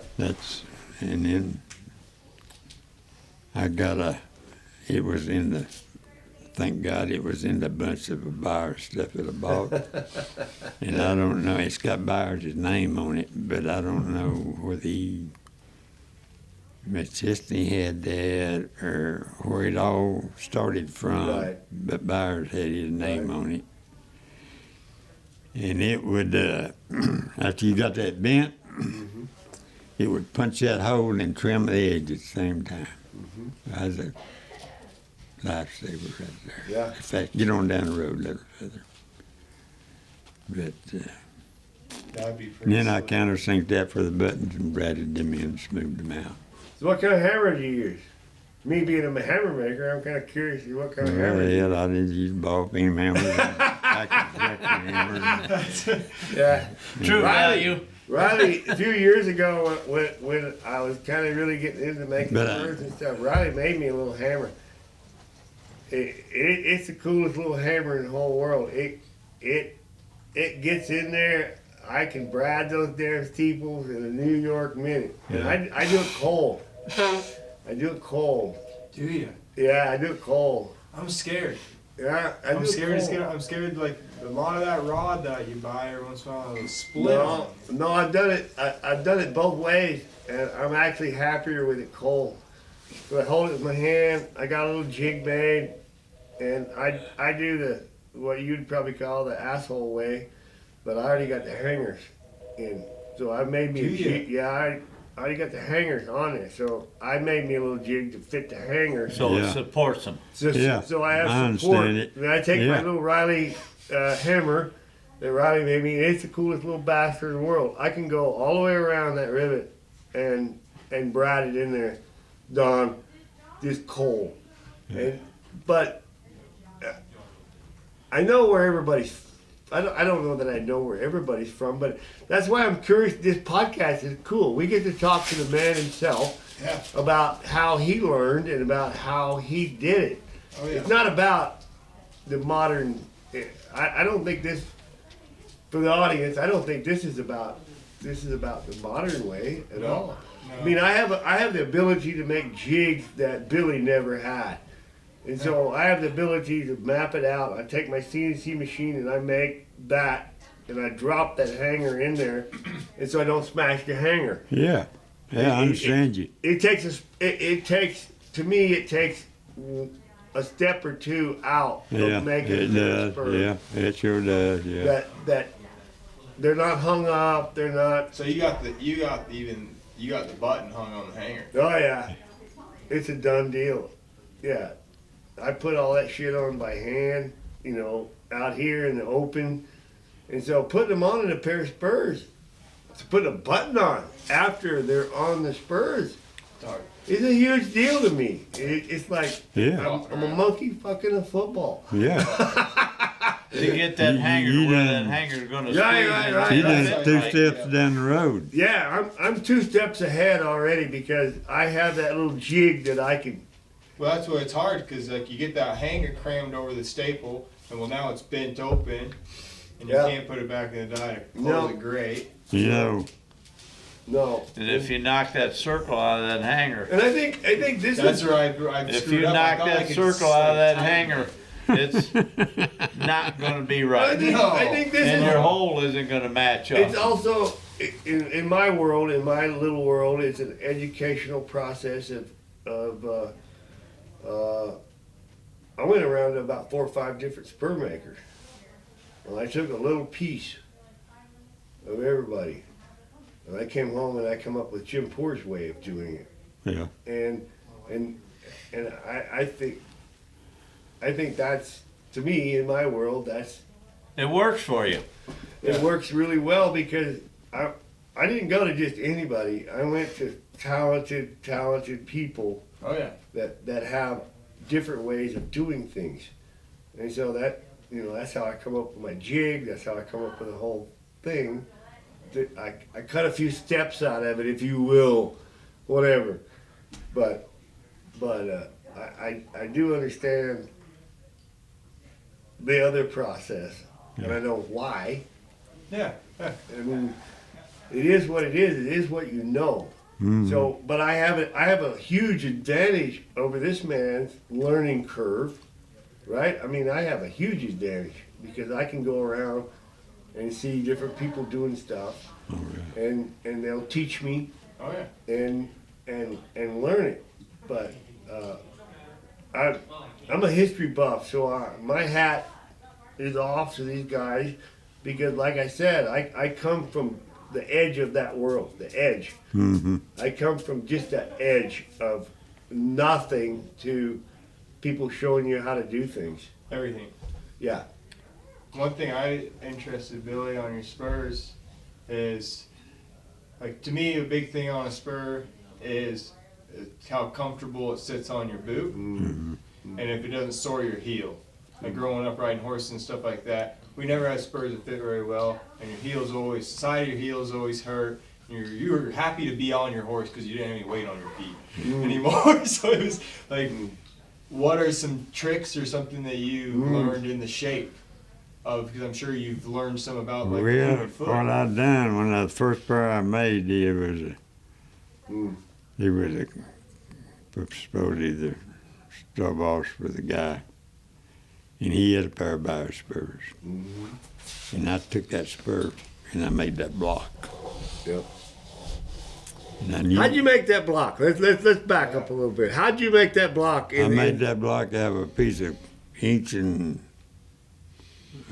least 1.25 inches, might have been 1 5/8 thick. And I took it towards, and I chopped that off, and I took it towards. Think about this audience for just a minute. He cut it out with a torch. Yeah. A gas hatchet in my world. Yeah, right. You got that Leave right. that alone. And then I ground that to fit that spur. Yeah. So back up. What kind of grinder did you have at the time? Oh, I just had a regular old grinding wheel. Stone wheel Oh, grinder. strong wheel. I didn't have no equipment hardly. That's what I want the audience to understand. This is a rock grinder. Yeah. Yeah, no 2x72s with 15 attachments. No, and no. With a legs deal that goes like this. No, I don't know about that shit, but I mean, Well, you want to make it medieval? Let's make it medieval. no, it wasn't medieval, but it is it's talent as far as eye hand coordination. And making do with what you got, because how many other guys would have said, well, I don't have that tool, I'm not going to start. I'm done. They were done before they And started. then And that's whenever determination. Yeah. that was for one particular boot size. Yeah. Well, whenever the Size foot. Wellington boots, I called them, come along, they had a wider heel. Mm. Wasn't a handmade, like a handmade boot heel. Yep. So I cut me a shim and put it around that back to widen that out so that spur would go up on the boot. Mm-hmm. And then if they wanted a goddamn 10, 11, or 12, I made a shim to go on that to fit that. Mm-hmm. And then I made me a little bitty for kids. I made me a little bitty Woman's in for between. a woman, you know. Yeah. Some women wear a man's boot. Oh, I know that. I know 'Cause that. I I can't use my wife for a project. She has big feet. I made a pair of spurs. But somebody told this pattern out, big cutter, that he needed this pair of spurs. He's tall. I thought, that goddamn man don't need that damn spur. I just thought that myself because he's too long-legged. Because he was short shank, kind of drooped a little. But I made it. And he paid me for it. Everybody already paid me for it. Well, 2 or 3 years, I saw Pat, and I said, how'd that pair of spurs work? I knew he'd see him wear 'em. How'd that pair of spurs work for you? He said, them goddamn spurs didn't work for me. Goddamn, they wasn't long like the drop shank. They wasn't raised shank. They wasn't long enough to start with. I thought that myself whenever they said that's what you needed. Well, they didn't know what the hell they was talking about. He said, I gave them to my daughter. And I said, well, I'll have to put them in. He said, no, they just fit her. She had a damn foot on him, just like her daddy.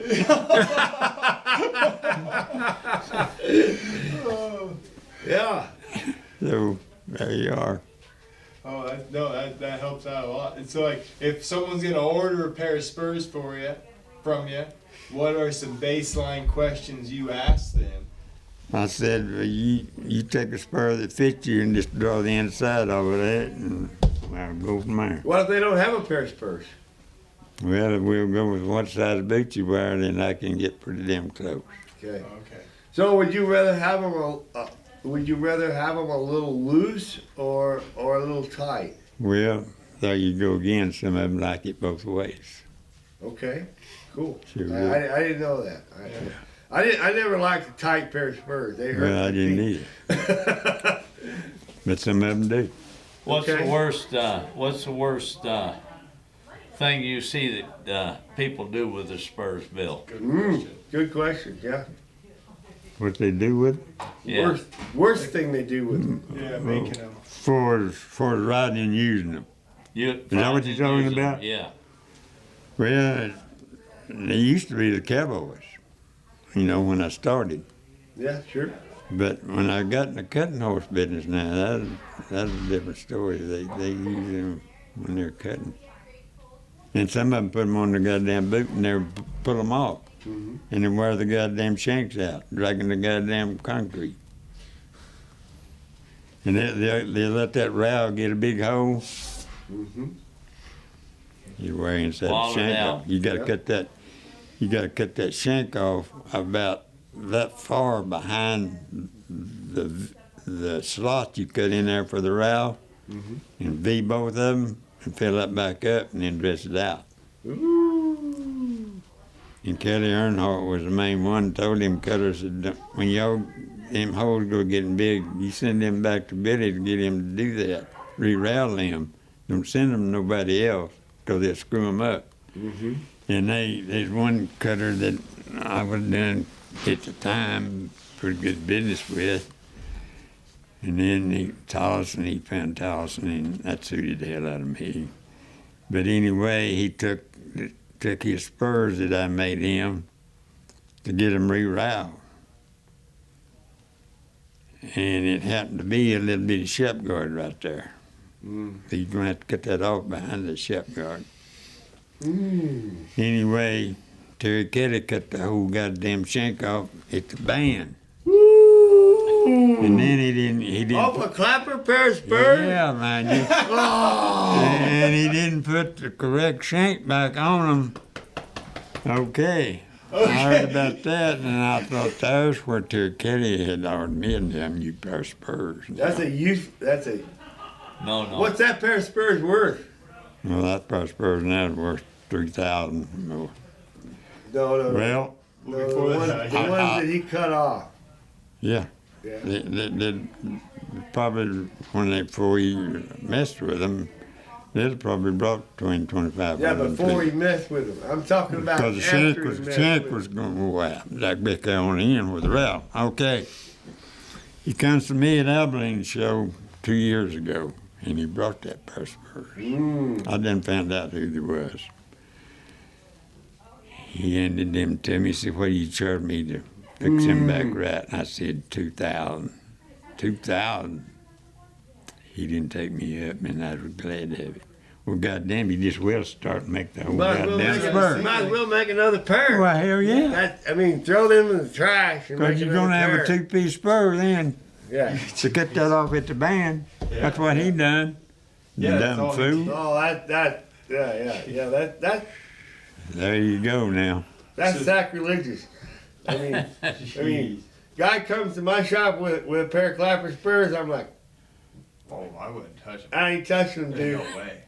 There's no way. I ain't touching them. There's a big tack man that he won't fool with my spur rerouting. Because most of them got silver on one side. Yeah, sure. And he won't mess with them. He send them That's back a to big him. job. He said, send them back to Billy. And don't send them to nobody else. So somebody else may screw them up. And then they want me to fix their screw up. And Oh, it's downhill from there. it's downhill from So there. the other way, going on Terry's question, I'm sure you see a lot of bits and spurs that guys make, they bring them up to you for advice.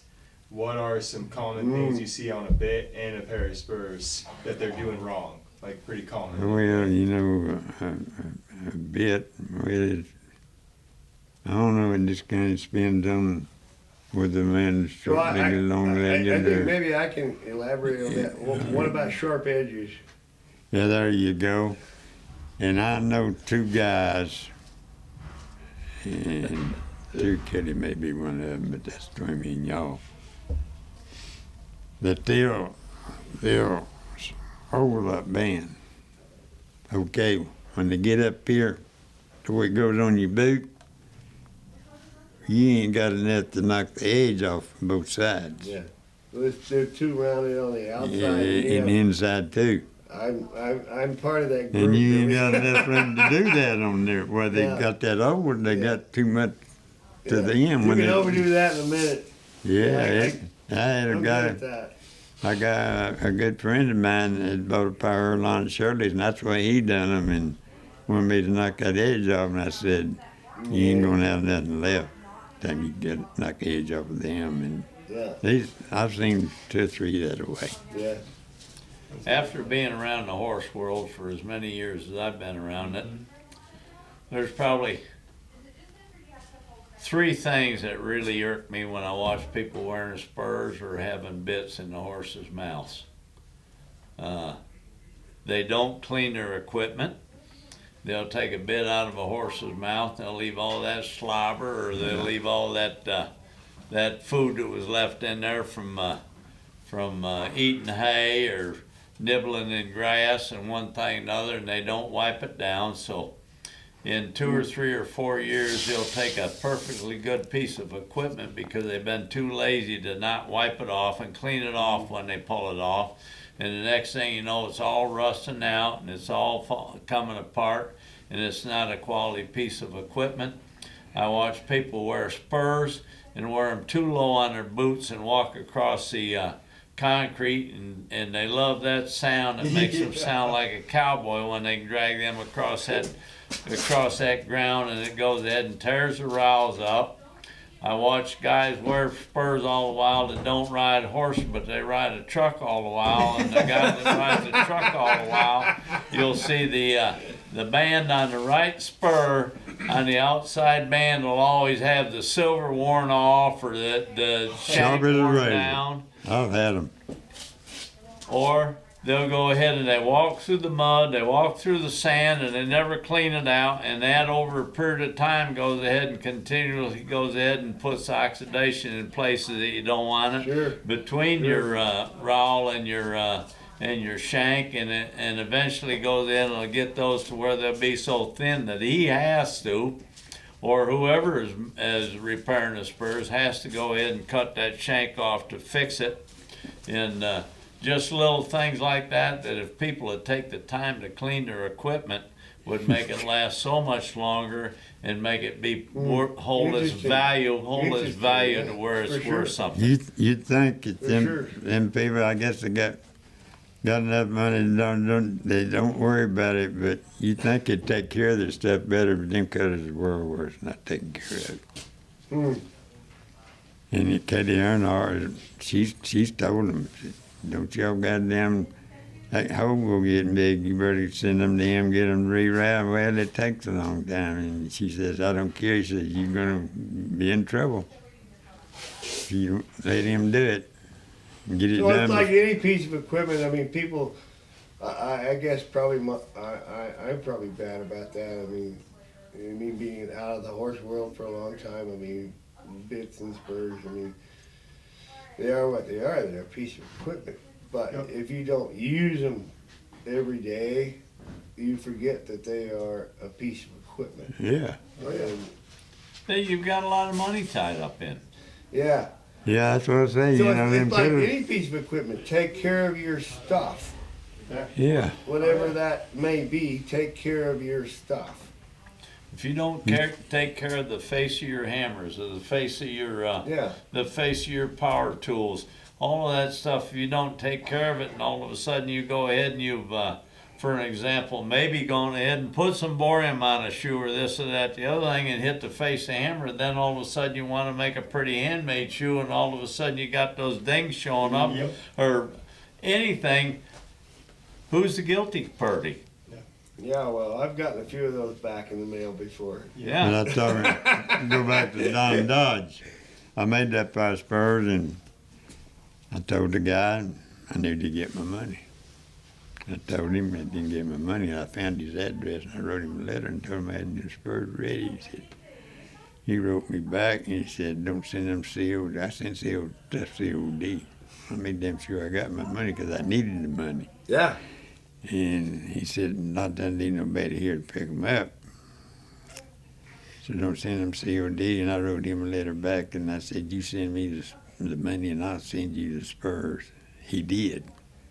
And when he died, he still had that pair of spurs, and I tried to buy them back. He said, hell no, you ain't getting that goddamn pair of spurs back. And they was he took care of that pair of spurs, and they're in still good shape. So just for the audience, I don't know if you pay attention, guys. Pay attention. Do you understand what he just said? He said, I wrote him a letter. He wrote the customer a letter, and then the customer wrote him a letter back. So you may not understand this, but modern stuff. Riley, for instance, Moves fast. he's probably never wrote anybody a letter in his life. Yeah, I have.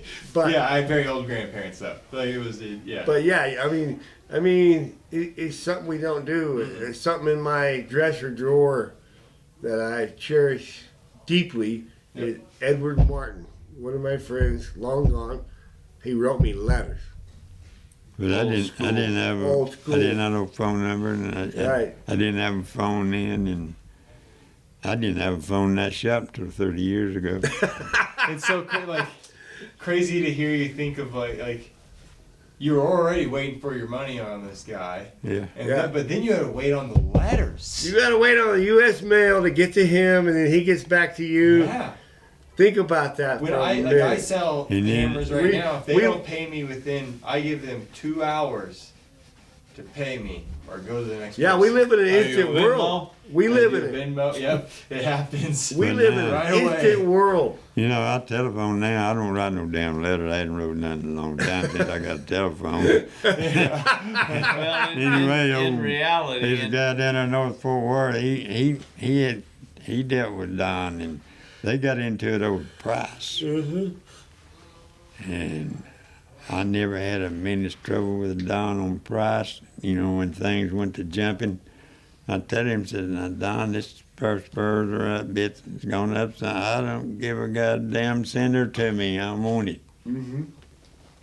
Yeah, those are the kind of customers to have. That's That's the kind of customer I try to be. Well, in yeah. reality, letters, so to speak, for the modern day has gone to either texts or emails. So Sure. that's changed in that respect. But one thing that I will go ahead and say that I've learned over the years that if somebody makes a promise to you and you're standing there with them, and Done. you don't feel as though it's right, go ahead and say to them, "Can I get that in writing?" You'd be able to find out the insides and the outsides of a person in a heartbeat when you Yeah. go ahead and present that. "Can I get that in writing?" Yeah. But in the world, it's such a good place when you make a deal with someone about something and you shake hands on it. That's what it's all about. And both people come through with their promises on time. That is such a good feeling. Yeah. I mean, you respect that man forever Yep. from now on, Oh yeah. because you and him made a deal, and he came through with his part, you came through with your part, and we're friends forever. And you and I can do business forever now. No, I think that's right. Man. Well, thank you guys for sitting down. Thank you. Thank you. Thanks, Riley. This was cool. I enjoyed it. Completely. Sure did.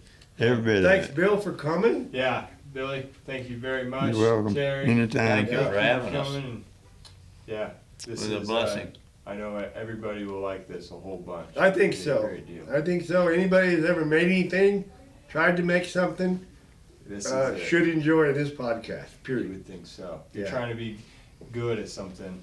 Yeah. He's got some good tips in there. Yeah, absolutely. Thank you guys. God Thank bless. you. Appreciate it.